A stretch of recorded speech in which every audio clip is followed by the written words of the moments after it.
सर्वसामान्य कोणताही माणूस कोणत्याही एखाद्या कार्यालयामध्ये जर गेला तर त्याचं काहीतरी काम असतं, तो कामानिमित्त तिथं जात असतो. सरासरी तर रिकामा माणूस उगच विनाकारण कोणत्या कार्यालयात जातच नाही, कारण त्याचं काम पडलं तेव्हा तो जातो.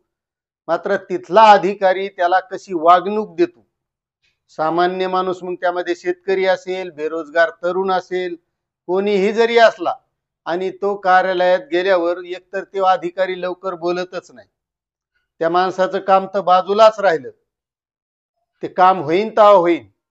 आणि एका कामासाठी किती चक्रा मारावं लागतात हे सर्वसामान्य माणसालाच माहिती. मग त्याच्यात तहसील कार्यालय असू द्या, शेतकऱ्याचे सरासरी काम तहसील कार्यालय असेल, भूमी अभिलेख असेल, बेरोजगाराचं एखाद्या शैक्षणिक कार्यालयात शिक्षण अधिकाऱ्याकडे काम असेल, किंवा कुठेही जिथं जिथं ज्याचे कामं पडते तिथं तेव्हा अधिकारी लवकर बोलत नाही.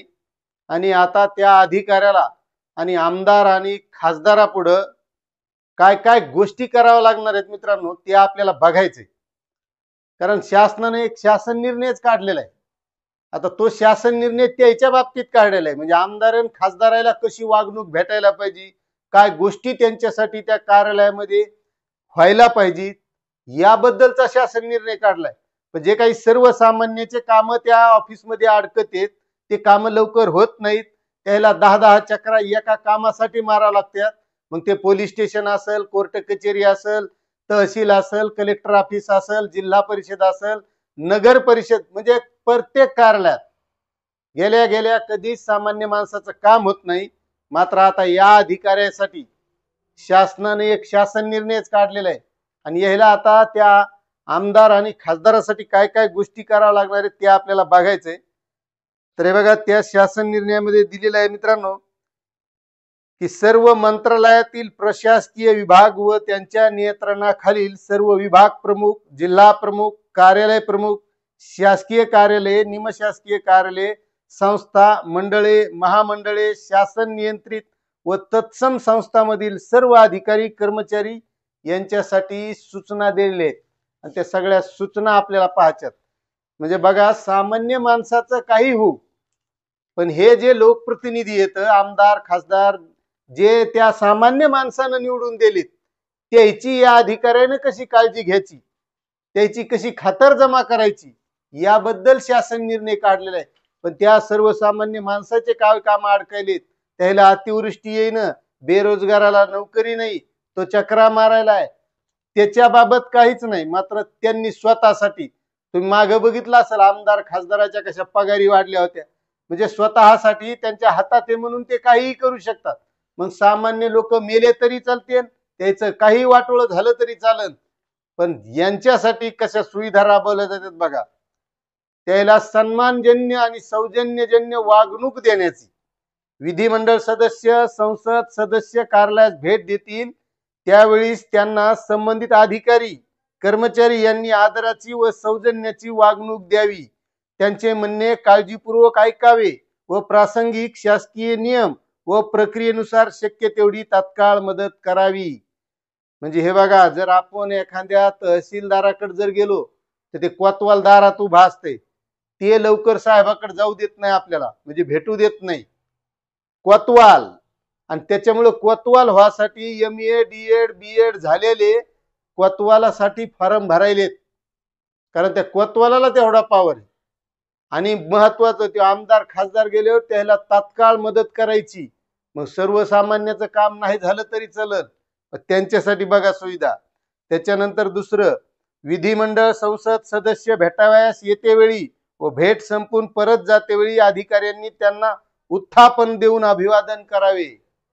म्हणजे आमदार खासदार जर त्या कार्यालयात आले तर त्या अधिकाऱ्यांना आता उभं राहायचं, त्याला हातगीत जोडायचे, त्याचा मान सन्मान करायचा, आणि त्याचं जे काही काम आहे त्याचं काम झाल्यावर ते जेव्हा जाते त्यावेळेस बी तसं त्याला वाट लावायचं. आपण नाही का घरी पाहुणे आले, जावई गिवाई जरा आल्यावर खाऊ पिऊ घालतो, आणि मग त्याला वाट लावायला पाठी लोक जातो, त्याच्या गाडी लोक जातो, बसून निघले का पुढे जाऊस तर पाहतो. तशी काळजी आता त्या आमदार आणि खासदाराची घ्यायची.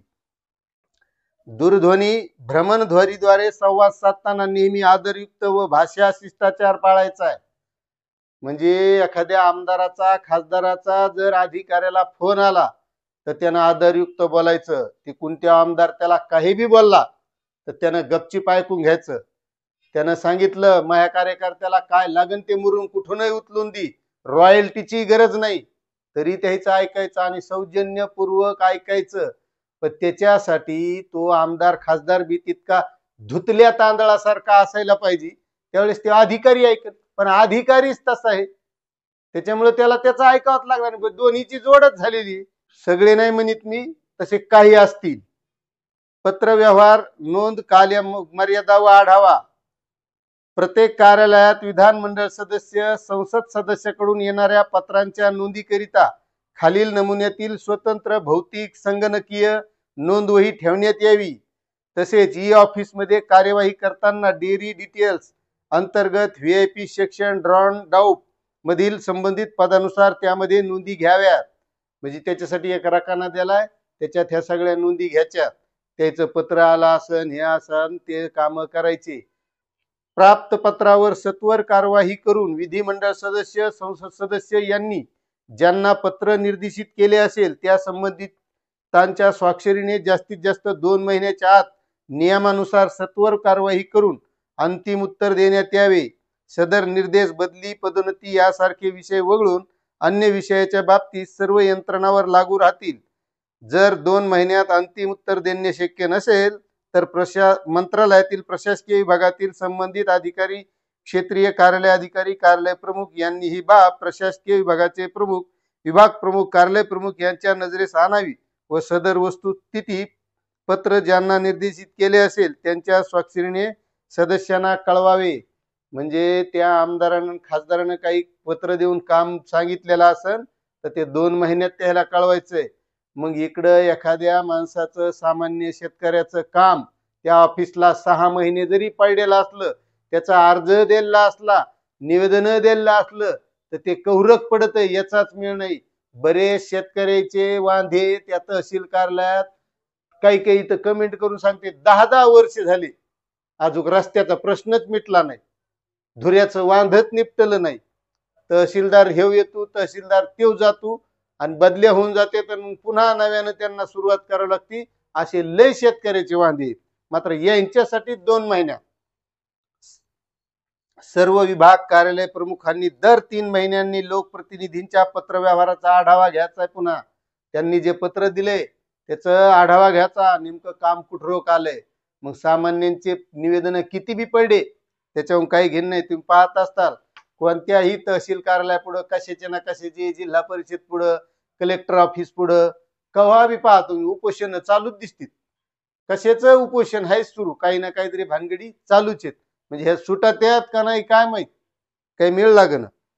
शासकीय कार्यक्रम व आमंत्रणे. ज्या जिल्ह्यात स्थानिक राज्यस्तरीय शासकीय भूमिपूजन, उद्घाटन इत्यादींचे कार्यक्रम असेल त्या जिल्ह्यातील सर्व केंद्रीय, राज्यातील मंत्री, राज्यमंत्री, त्या जिल्ह्याचे पालकमंत्री, स्थानिक सर्व पक्षीय, विधानमंडळ सदस्य, संसद सदस्य, महापौर, जिल्हा परिषद सदस्य, अध्यक्ष, नगराध्यक्ष, सरपंच अशा लोकप्रतिनिधींना आमंत्रित करण्यात यावे. तसेच निवासी उपजिल्हाधिकारी यांच्याकडून खात्री करूनच. आता हे बघा, ते नगरसेवक असन, नगराध्यक्ष असन, म्हणजे ह्या सगळ्याला काही कार्यक्रम संसद तिकडे चालू आहे, इकडे कार्यक्रम ठरवायचा, सगळं चौकशी करून हे करायचं. आणि आता तर काय पाहायचंच काम नाही राहिलं. आता मंत्री त्याच्याच आहे, आमदार त्याच्याच घरातला आहे, नगराध्यक्ष त्याच्याच घरात आहे. म्हणजे पत्रिका द्यायला किंवा ते निमंत्रण द्यायला कुठं दुसरीकडे जायचं कामच नाही. ते एका घरी गेलं की तिथंच आमदार भेटायला, मंत्री भेटायला, नगराध्यक्ष भेटायला, नगरसेवक भेटायला. सध्या तर चालू आहे, तुम्ही आता बघित असताल तर ते असं आहे. त्याच्यानंतर आरक्षित वेळ.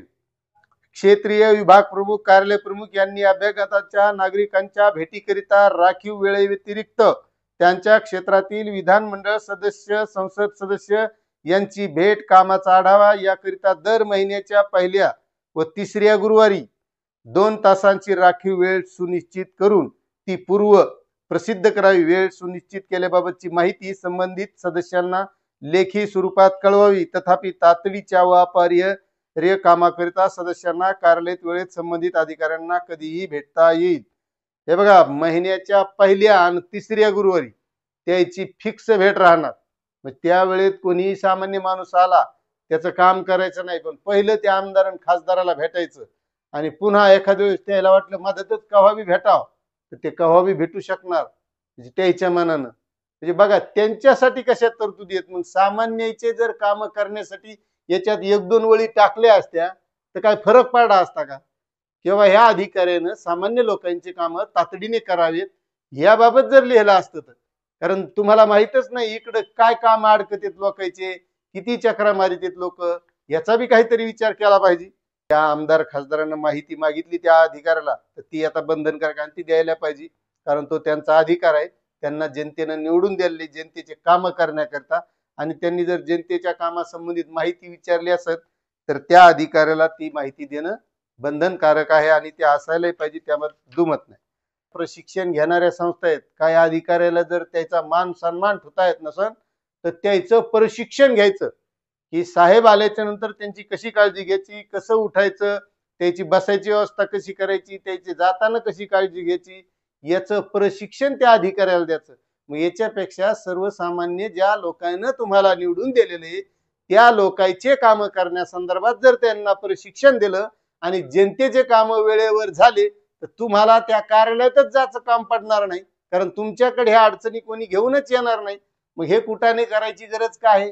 सर्वसामान्याचेच काम करायचं सांगा ना त्याला. आता हे जे काही शासन निर्णय काढलाय या शासन निर्णयासारखं त्या अधिकाऱ्यानं जर या आमदार खासदाराचं ऐकलं नाही, त्याचा आदर सत्कार केला नाही, म्हणजे एखादा अधिकारी जर चांगला कडक असला आणि ह्याच्या कार्यकर्त्याच्या वाळूचं ट्रक तो जर सोडित नसला तर त्याच्यावर शिस्तभंगाची कार्यवाही होईल. आता हे काय लिखित थोडंच देणार आहेत ते, हे तोंडीच सांगणार फोन लावून ते माझाच कार्यकर्ता आहे त्याचं वाळूचं ट्रक सोडून दे. आता असा शासन निर्णय निघाल्यावर त्याच्यापेक्षा सामान्य लोकांचे काम करा, वेळेवर करा, नाही केल्यास अशी कार्यवाही होईल तशी कार्यवाही होईल असं जर दिलं असतं तर आम्हालाही बरं वाटलं असतं. पण याच्यात सगळं तुम्ही तुमच्याच भल्यासाठी दिलंय. मग सामान्य लोकांना तुम्हाला निवडून दिलेले त्या लोकांचं काय, त्याचा बी जरा थोडाफार विचार करायला पाहिजे होता असं आम्हाला वाटत आहे. आता याच्यात जास्त काय बोलणार नाही, कारण शेवटी तुम्हाला निवडून दिलेले तुम्ही संसदीय माणसं आहेत, तुमच्याबद्दल जास्त काय बोलावं. बस, धन्यवाद.